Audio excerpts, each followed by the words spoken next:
एक व्यक्ति ने जिंदगी भर पाप किया, बचपन से जवान हो गया, पाप ही पाप, पाप ही पाप, कभी कोई अच्छा काम न करे। परिवार के लोग उसे महात्मा के पास ले गए, महाराज इस पर कृपा करो, इसका कल्याण हो। यह कभी कोई अच्छा काम नहीं करता, गलत काम बस।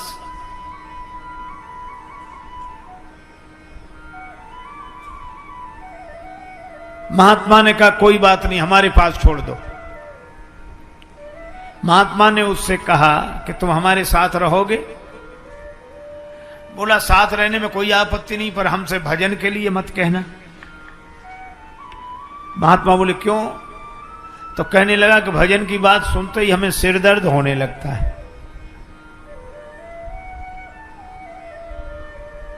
हम भजन नहीं कर सकते। महात्मा बोले मत करना भजन, तुम हमारे पास रहो। बोला दूसरी बात सुनो, हम जो करेंगे उसमें रोकना नहीं। महात्मा बोले नहीं रोकेंगे, तुम्हें जो करना हो वह करना। बोला तब तो आराम से आपके साथ रहेंगे, और रहने लगा वो। महात्मा से मित्रता हो गई, उसे जो मन में आवे सो करे और भजन करे नहीं। एक दिन महात्मा उसे ले गए वन में, वह भी घूमते घूमते साथ गया। महात्मा ने कहा कि देखो तुम्हारा हमसे प्रेम है तो एक काम करो, क्या मेरे कहने से एक बार राम कह दो। बोला इससे क्या फायदा? महात्मा बोले फायदे की मत सोच, तू तो राम राम कहे। हम लोगों की आदत है, कभी किसी से कहो कि भैया भजन किया करो, राम राम किया करो, तो लोग तुरंत क्या कहते, इससे क्या फायदा? अच्छा रामायण पढ़ा करो, क्या फायदा? एक महात्मा बार बार कहते भैया राम राम किया करो, तो सामने वाला कहे क्या फायदा? रामायण पढ़ा करो, क्या फायदा? महात्मा परेशान हो गए, तो उन्होंने उससे कहा कि तुम तम्बाकू खाते हो? बोले हाँ खाता हूं। बोले क्या फायदा? बीड़ी पीते हो? बोले हाँ पीते। बोले क्या फायदा? बोले ऐसे तो हमने सोचा ही नहीं। महात्मा बोले इतने तुम गलत काम करते हो बिना फायदे की सोचे, तो एक राम नाम ही मिला है जिसके लिए फायदा सोचोगे? क्या बिना फायदे की सोचे राम राम नहीं कर सकते? इतनी चीजें करते हो बिना फायदे की सोचे, तो राम नाम भी बिना फायदे की सोचे करो।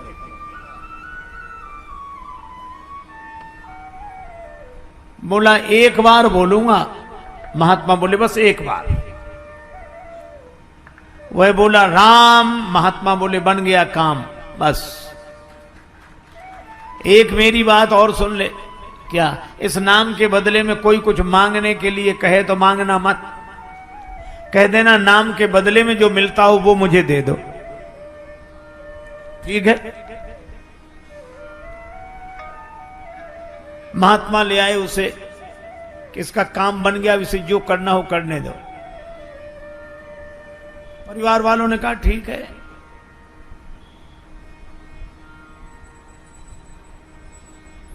महात्मा चले गए, वो अपने घर रहने लगा, मनमाने काम करने लगा।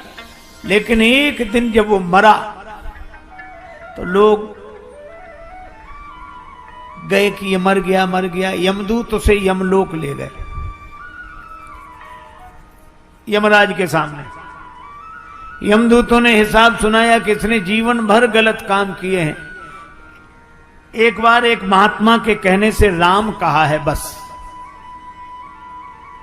यमराज बोले तो इससे पूछ लो ये राम नाम के बदले में क्या चाहता है। यमदूतों ने कहा क्या चाहते हो? यमराज पूछवा रहे हैं राम नाम के बदले में। उसे महात्मा की बात याद आ गई, वो कहने लगा मुझे तो कुछ नहीं चाहिए, नाम के बदले में जो मिलता हो सो दे दो। अब यमराज के यहां राम नाम का हिसाब थोड़ा ही है। चलो ब्रह्मा जी से पूछते हैं। उस व्यक्ति को लेकर ब्रह्मा जी के यहां गए। ब्रह्मा जी से पूछा कि राम नाम एक बार कोई ले तो उसका महत्व क्या है, फल क्या है? ब्रह्मा जी बोले हमें पता नहीं, हम तो वेद मंत्रों का उच्चारण करते रहते हैं, आनंद में रहते हैं। तो फिर का राम नाम भगवान शंकर लेते हैं, उनसे ही पूछो। तो उस व्यक्ति को लेकर ब्रह्मा जी यमराज शंकर जी के पास गए। शंकर जी से कहा कि आप दिन रात राम राम करते हैं, तुम पुनि राम राम दिन राती, तुम आप निरंतर राम राम राम राम राम स्मरण करते हैं, तो एक बार नाम लेने का क्या फल है? शंकर जी ने कहा कि नाम स्मरण तो मैं खूब करता हूं, लेकिन एक बार राम नाम लेने का क्या फल है ये मुझे भी पता नहीं। फिर किससे पूछें? शंकर जी बोले जिनका नाम है उन्हीं के पास चलो। यमराज, ब्रह्मा जी, शंकर जी उस व्यक्ति को लेकर राम जी के पास पहुंचे। राम जी से कहा कि इस व्यक्ति ने जिंदगी भर गलत काम किए, एक बार आपका नाम लिया है, तो आपका एक बार नाम लेने का क्या फल है, इसे वही फल दिया जाए। राम जी बोले नाम तो हमारा ही है, लेकिन फल हमें भी पता नहीं। नमस्ते दोस्तों, तरुण मंथन में आपका स्वागत है। इस YouTube चैनल पर हम सद्गुरु के शिक्षाप्रद संदेशों को अनमोल ज्ञान के साथ साझा करते हैं। इस सफर में हमारे साथ जुड़ने के लिए जरूर सब्सक्राइब करें और हमारे वीडियो को लाइक और शेयर करें। धन्यवाद।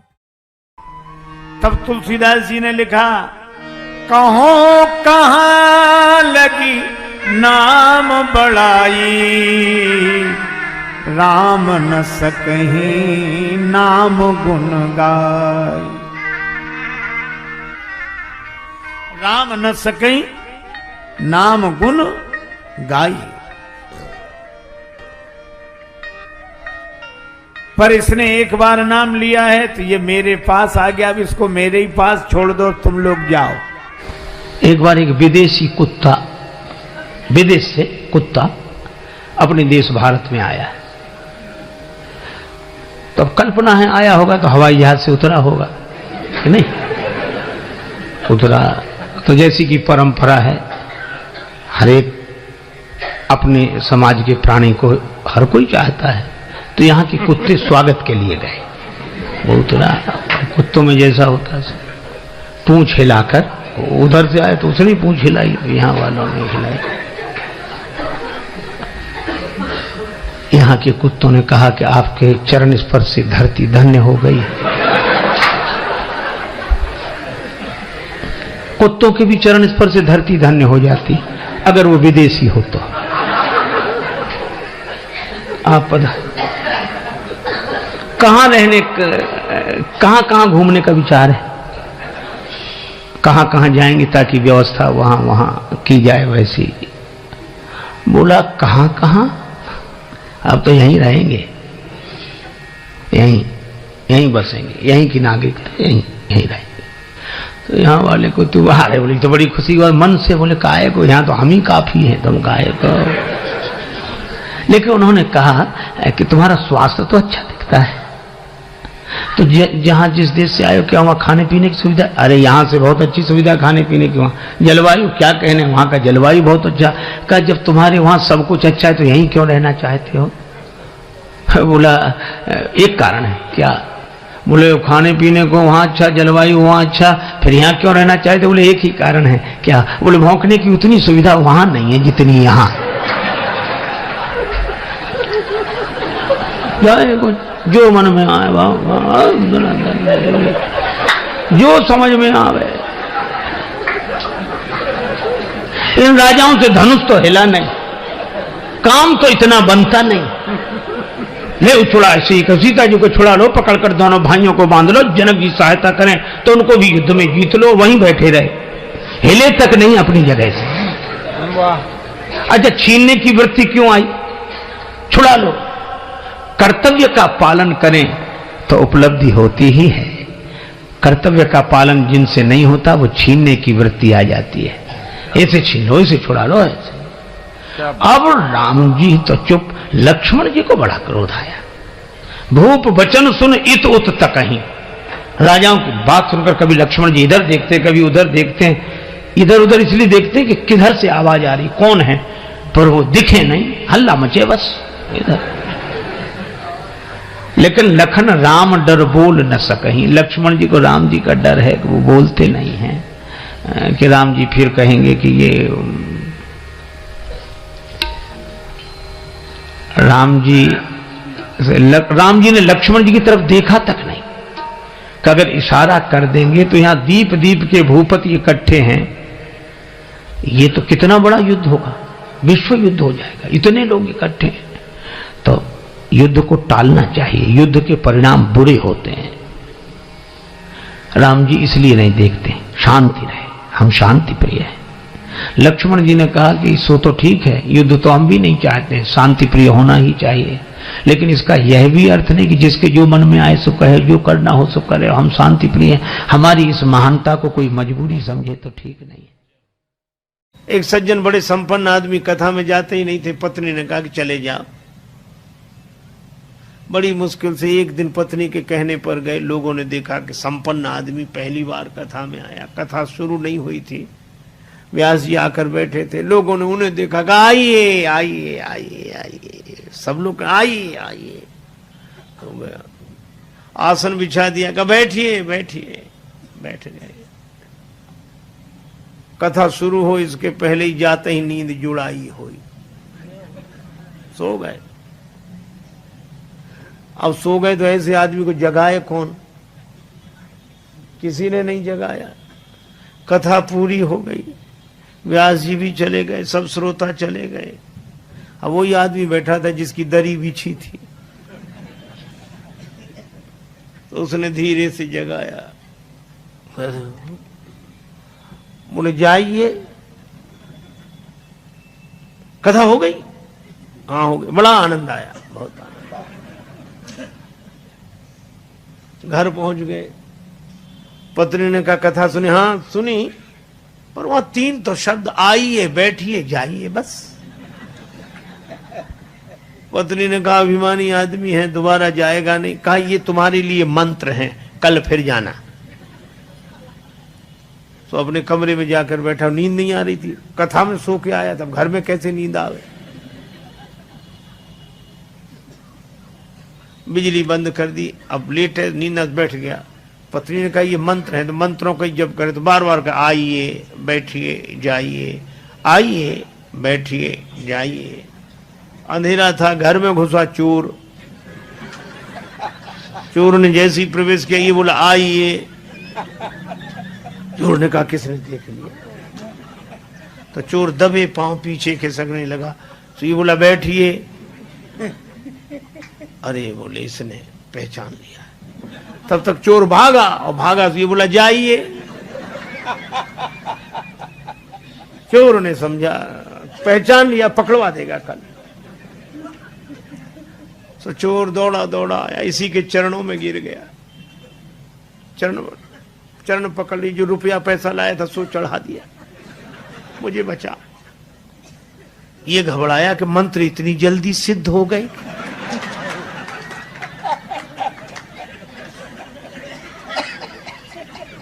लाइट जलाई, घबराया, देखा एक आदमी हाथ जोड़े खड़ा, रुपया पैसा।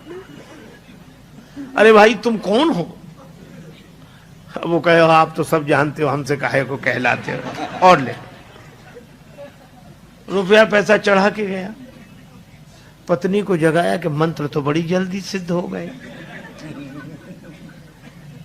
पत्नी ने पूरी बात समझकर कहा कि भगवान की असली कथा से ये झूठे शब्द ले आए, और असली चोर तुम्हारे शरणागत हो गया। और जिस दिन कथा से सच्चे शब्द पकड़ लोगे, उस दिन काम क्रोध लोभ मोह मद मत्सर ये चोर समर्पित हो जाएंगे। एक बार एक चेले से गुरु जी ने कहा कि बेटा हम नहाएंगे, तो पानी रखो, स्नान के लिए पानी रखो, अब हम स्नान करेंगे, वहां रखो। चेला वहीं बैठो, अच्छा महाराज तो अभी के थोड़ी देर में। अरे गुरुजी बोला हम अभी कह रहे हैं तो अभी थोड़ी देर में। अच्छा अच्छा महाराज पानी लाना है? हाँ हाँ पानी। अच्छा तो नल का ले आए कि कुएं का? गुरुजी बोले अरे तू पानी लाए, नहाने लायक हो, चाहे जहां से लाए, नल से लाए चाहे कुएं से। अच्छा अच्छा महाराज फिर भी वहीं बैठा। अब क्या बोल रहे, हम ये पूछ रहे हैं बाल्टी में लाए कि कलश में, घड़े में? गुरु जी ने कहा रहने दे, इतनी देर में तो हम नहा के भी आ जाते। मना भी नहीं कर रहा है, जा ही नहीं रहा है। ये और कहे कि बस हम तो आपके चरणों के आश्रित हैं बस। और गुरु जी कह रहे कि जाओ जाऊं कहां तजी चरण तुम्हारे, आपके चरणों को छोड़कर कहां जाए। एक गुरु जी का चेला बड़ा विचित्र। गुरु जी बैठे आश्रम में, अंदर छोटा सा आश्रम था, बाहर गौ माता बंधी थी, बरसात होने लगी। गुरु जी ने कहा कि बेटा गाय भीग रही है वर्षा में, गाय को बंधन से मुक्त करो ताकि वह आश्रम के अंदर आ सके।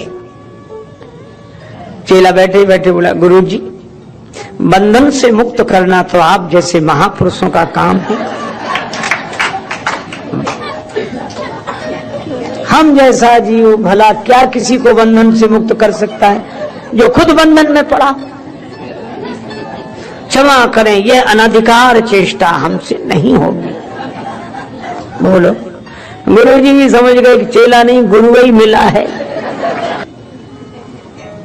तो दो तरह की विचित्रताएं। कुछ लोग होते हैं जो ऐसा आदेश का पालन करते हैं कि गुरु जी से कोई लेना ही देना नहीं, और कुछ लोग ऐसे जो वहीं बैठेंगे पर जाएंगे कहीं नहीं, काम ही कुछ नहीं करेंगे। पर राम जी, अच्छा आपने देखा होगा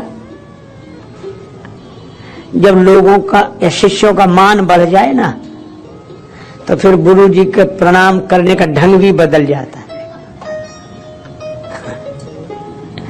उनको ये लगता है कि हमको लोग इतना मानते और यहां प्रणाम करें।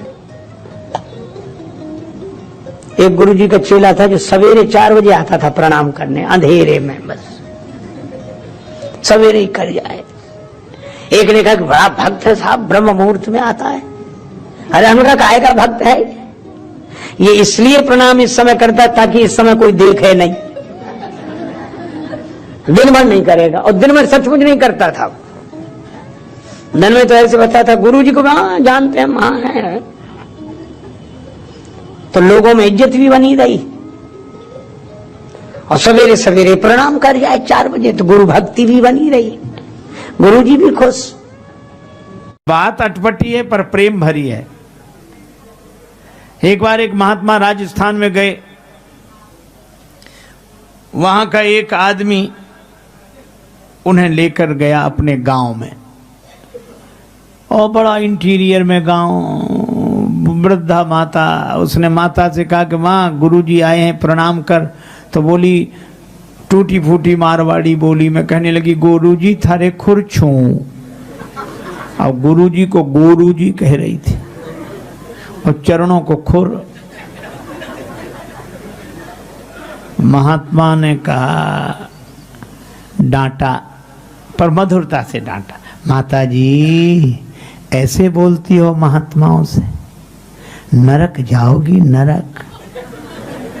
बुढ़िया नरक भी नहीं जानती थी, उसको लगा आशीर्वाद दे रहे हैं महात्मा। तो क्या बोली, महाराज हमारा कहाँ भाग्य जो नरक जाएं, नरक तो आप जैसे महापुरुषों को मिले हैं प्रभु, हमें कहाँ। बोलो भाई, उसकी सरलता पर महात्मा खिलखिला के हंस पड़े। जब सरलता पर महात्मा प्रसन्न हो जाते हैं और परमात्मा प्रसन्न हो जाए तो कौन सा आश्चर्य है। एक आदमी एक गांव में गया तो जिससे भी पूछे, क्यों भैया ये गांव रामपुर है, रामपुरा है? सो जो भी मिले हाओ। दूसरे से पूछे रामपुर हाओ, तीसरे भैया रामपुर हाओ। और वो बड़ा परेशान कि हाओ है कि रामपुरा है। एक पढ़ा लिखा आदमी दिखाई दिया कि भैया ये रामपुरा है। जी हाँ। अच्छा, तो और जितने लोग मिले वे हाओ हाओ कह रहे थे।